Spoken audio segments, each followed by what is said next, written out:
Hello, Kate here. Today I'm going to show you how to reshingle a shed roof. Just behave for just give me 30 seconds, okay? 30 seconds. Now in this case, I'm reshingling a shed roof that's about 12 feet by 8 feet on both sides. So I pre-measured everything, calculated what I needed. I've got my shingles, my felt paper, my roofing nails, and all my tools. So let's get started. Here's a list of the materials and the tools that you'll need.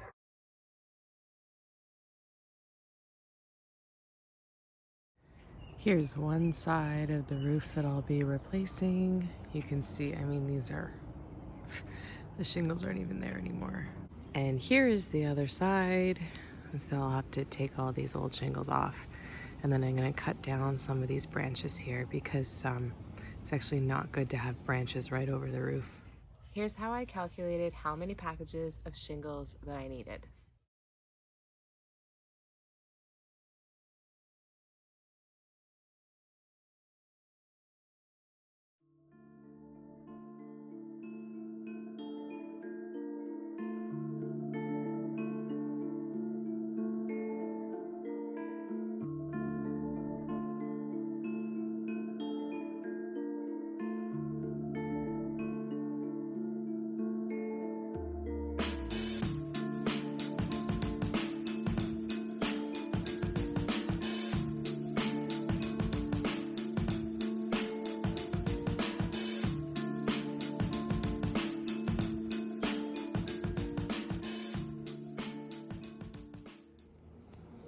All right, here is the roof after all of the shingles have been removed. You can see it's quite patchy, whoever made this. I probably should replace that plywood, this sheeting here, but I'm not going to because it's a shed and it just houses my lawnmower and, some gardening tools and that kind of thing. When I removed all of the shingles from the roof, I noticed there was no protective barrier, so I made sure to purchase some felt paper. Now, the way I'm doing it is I'm pre-cutting it before I take it out to the roof because it's quite a heavy roll. I pre-measured the width of my roof and it's 12 feet, so I've measured that out and cut. I know I need 6 pieces, so I'm going to get to cutting it. Trust me, you do not want to lug this thing to the roof and try to cut it on top of the roof. The first step to prep the roof for the shingles is to start with an aluminum drip edge. This is to break the surface tension, and this little lip here keeps all of the water away from the fascia. So you'll definitely want to make sure that you have this installed, and you should probably be doing the same thing on the gable ends. I'm probably not going to bother with mine because it's just a shed. Now that I've installed the aluminum drip edge, I can add the felt paper to the roof before I add on the shingles. This is an important step because what happens is it absorbs any sort of condensation that forms onto the roof. So I'll be laying it out. I've pre-cut the length of the felt paper and I'll be installing it, just securing it to the boards using a heavy-duty stapler.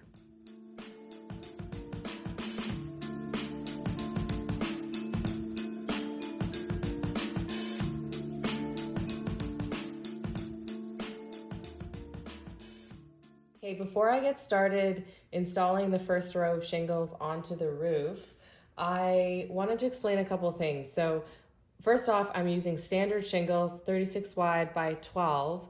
You can see a couple rows of this sticky kind of tar stuff. So what this is for is to ensure that the shingle that you install on top of the shingle here secures to it. So when the sun hits it, that heats up this kind of tar stuff and it secures that top piece to the bottom piece. Now, as I install the shingles going up the roof, I'm gonna wanna make sure that each row that I start off with is offset by about 6 inches versus the row before. So for the second row, what I would do is measure 6 inches from the edge and then cut this off.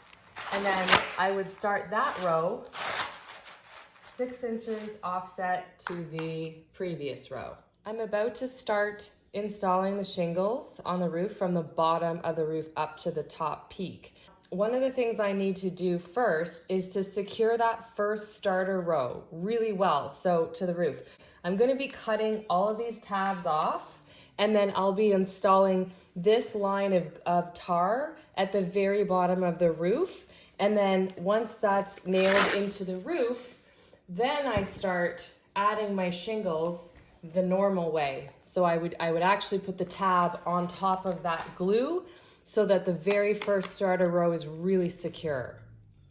Okay, so to cut the shingles, I'm using a metal ruler just to make sure it's nice and straight, and then I'll be using an X-Acto knife. I'm just gonna follow the line at the back here.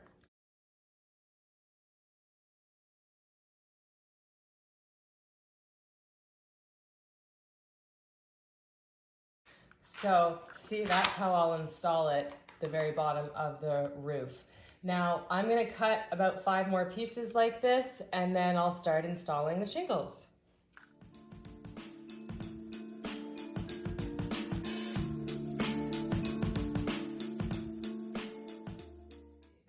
Now that I've installed that first row of shingles where I cut off the tabs and I had the tar right at the bottom of the roof, I can start installing the shingles. The first row is pretty straightforward. You're gonna wanna overhang the shingles or the reveal here by about 1/4 of an inch over the drip edge. Okay, so that's the first piece.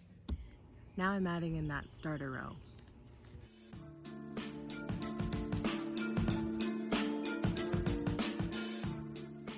I wanted to give you a closer look at that starter row now that I finished installing it. So you can see there's no open spaces, it's all covered. This here, when that heats up, it's gonna really stick well.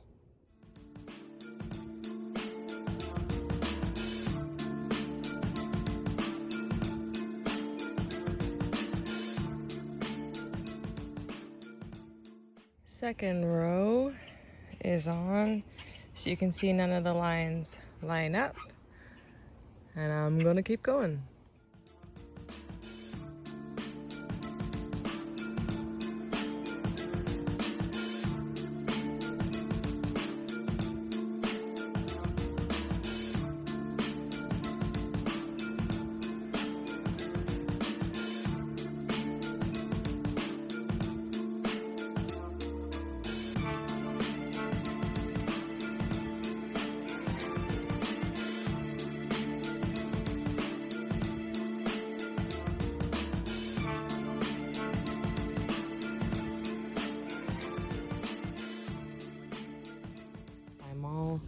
I'm all done the shingles, but I just need to cap off the top here.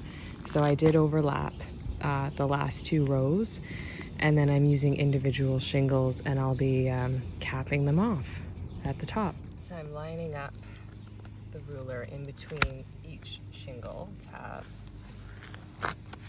One quick score, and that's one piece.